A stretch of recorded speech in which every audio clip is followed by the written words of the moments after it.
For 11 remarkable years, The Carol Burnett Show gave America something it desperately needed: pure, unscripted feeling joy. Every week, audiences gathered around their television sets and watched Carol Burnett and her cast tear apart Hollywood movies, impersonate legendary celebrities, and dissolve in a helpless laughter right in front of the camera. It looked like the most fun anyone could ever have at work. But inside the walls of CBS Television City's Studio 33, the reality of running a major television production was far more complicated than the laughter suggested.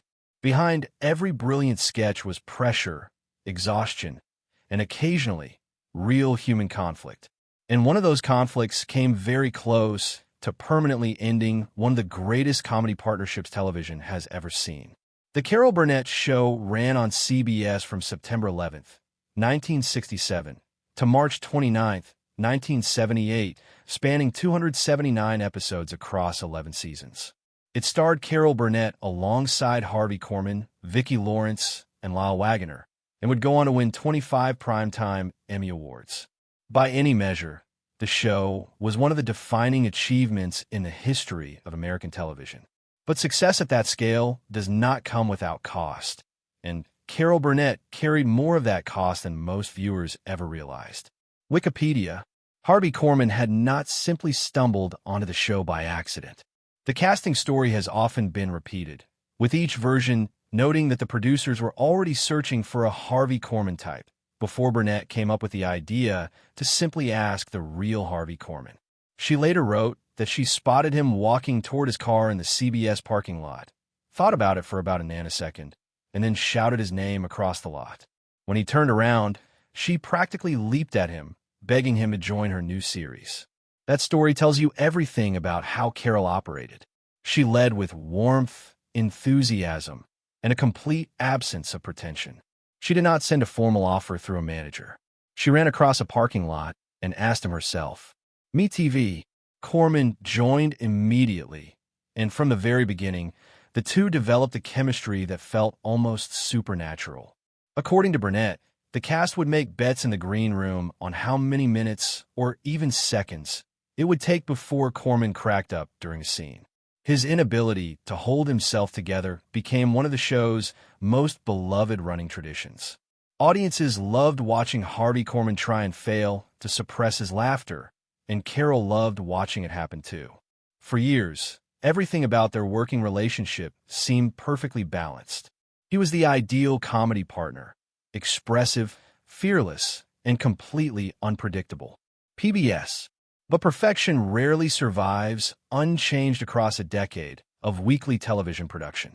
By the time the show had reached its 7th season, something had quietly shifted in Harvey Korman. In interviews, Korman himself had begun to express a growing restlessness, admitting that there was a lot of anger in him that he was struggling to understand. He described feeling tired of being a second banana after years of supporting other people's shows, first with Danny Kaye and then with Carol Burnett. That inner frustration, buried under the jokes and the big comedic expressions, was beginning to surface in ways that were becoming impossible to ignore on set. Me TV.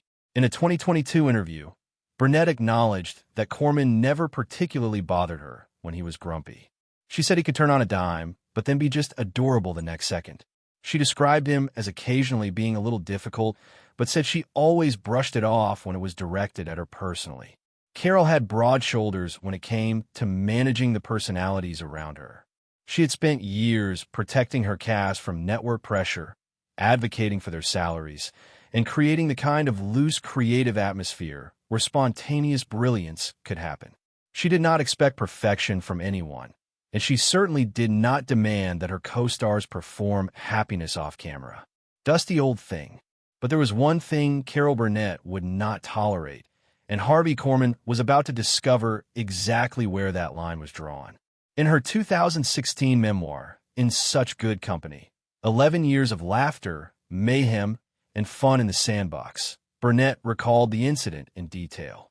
The guests that particular week were Tim Conway, who had not yet become a permanent cast member, and singer Petula Clark, two of the warmest and most professional people in the entertainment business. During rehearsals, something was visibly wrong with Harvey.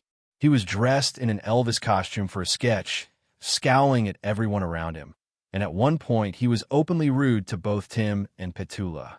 Cheat sheet. For Carol, that was a different matter entirely from Harvey snapping at her. She could absorb that. She had built the show on trust and hospitality, on making guest stars feel welcome and valued from the moment they walked through the doors. Petula Clark had come to their stage as a friend, as a professional, and as someone Carol respected enormously.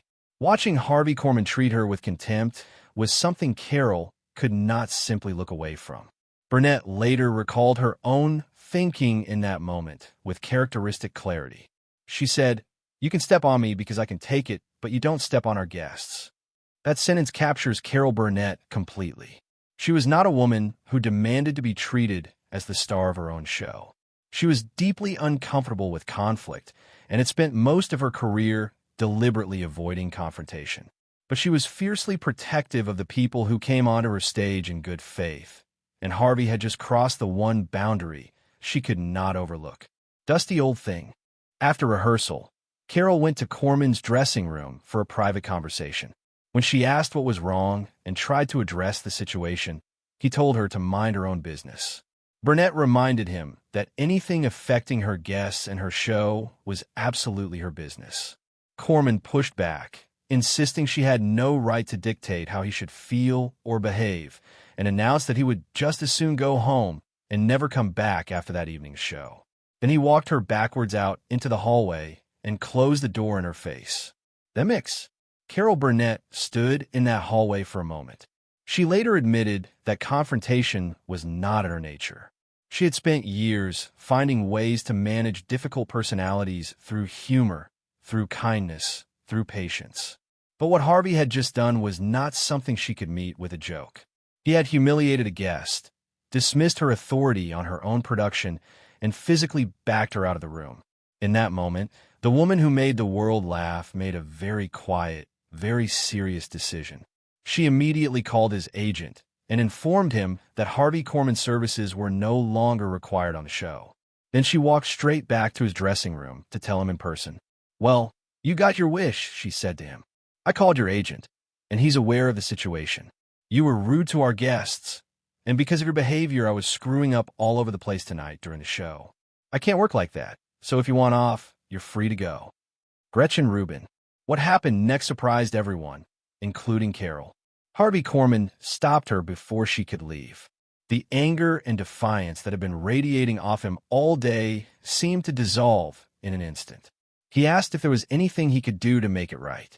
Carol Burnett, who had just fired one of the most beloved and seemingly irreplaceable performers in television, paused and thought about it. She told him exactly what she needed. She wanted to see him come in cheerful, not just for one day, but every day. She told him they all had moods, but that moods did not belong at work. And then she added a very specific request, delivered in a way that only Carol Burnett could manage. She told him it would tickle her pink to see him skipping and whistling down the hall. The list.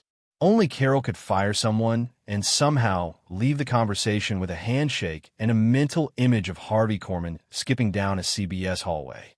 They struck a deal, and Carol had no idea whether he would actually honor it. She went home that weekend genuinely uncertain about what Monday morning would bring. When Monday arrived and the elevator doors opened at CBS Television City, there stood Harvey Korman. For a split second, neither of them knew quite what to do. Then Harvey gave her a wide smile and literally took off, skipping and dancing and whistling down the hallway. Carol doubled over with laughter on the spot. The crisis that had threatened to end one of television's great partnerships was resolved with a moment of pure physical comedy, which felt entirely appropriate given the show they had built together. Newsbreak. Carol later learned that Harvey had gone across the street to a local bar after their confrontation on the night of the firing. It was a place where many crew members gathered after tapings. According to what she heard, Harvey stood on top of the bar and happily told everyone exactly what had happened, and then lifted his glass and toasted her. He was not embarrassed. He was, in his own complicated way, genuinely proud of her for having the courage to stand up to him. The mix. The following week, Carol had a plaque placed on his dressing room door that read, Amar, happy Geo-lucky. After that, Corman was never rude to another cast member or guest again. Newsbreak. In an interview for the documentary Carol Burnett, a woman of character, Corman admitted he had never seen her angry before and that she had genuinely scared him. He acknowledged how rude he had been and confirmed that she had really let him have it. The man who had made his career out of exaggerated reactions and brilliant comic timing had met someone who was not interested in performing her authority. Carol had been entirely real with him, and that reality had reached him in a way nothing else could have. The list. Their partnership continued for several more seasons, arguably growing stronger and more confident after the confrontation rather than more cautious.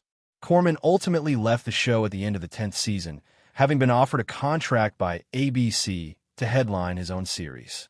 The ambition that had been gnawing at him for years finally pulled him away from the best working relationship he had ever known.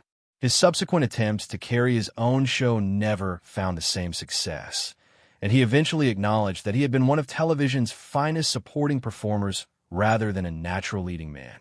Wikipedia. Carol Burnett and Harvey Korman remained like family long after the show ended, and she was heartbroken when he died in 2008. Newsbreak. What the firing story ultimately reveals is not the tension between two strong personalities, but the particular kind of strength that Carol Burnett possessed. She was not a demanding star who fired people to assert dominance. She was a leader who tolerated enormous amounts of difficulty for the sake of her cast and her show, until the moment when genuine harm was being done to someone who deserved protection. She drew that line calmly, clearly, and without cruelty, and then she offered a way back that preserved everyone's dignity. Burnett herself confirmed years later that there were never any hard feelings, sharing that Harvey loved the fact that they had that moment together and always talked about it. He had wanted to be more than a second banana, but the best thing that ever happened to his career was a woman who cared enough about her show and about him to tell him the truth when no one else would. The list. Carol Burnett never truly wanted to lose Harvey Korman. What she could not accept was working with a version of him that had stopped respecting the people around him. And in the end, the moment she almost refused to work with him again turned out to be exactly what saved everything they had built together.